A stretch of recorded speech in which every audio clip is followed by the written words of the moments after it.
barchangizga. Bugun biz Andijon tumanidan Sirga maktabining o'quvchilari, men Tolibay Shamsiddin va do'stim Norboy Fazliy. Assalomu alaykum. Biz bugun maktabdagi qo'ng'iroqlarni avtomatik chalinishi uchun o'zimizni loyihamizni hozir maktabimizda sinov jarayonida bu qo'ng'irog'imiz, maktabdagi qo'ng'iroqlar avtomatik o'zi chalinadi aniq vaqtida.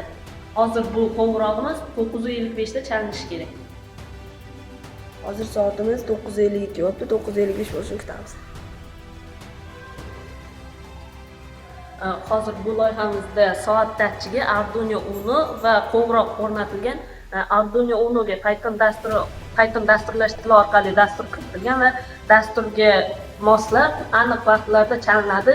Arduinoga aniq vaqt soat datchigi orqali yetib keladi.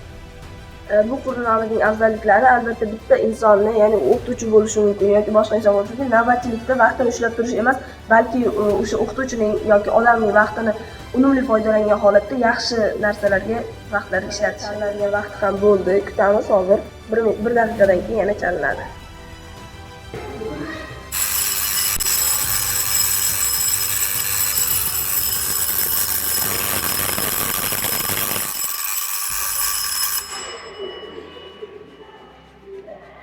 Mana bu bizning qo'ng'irog'imizning ishlash jarayoni.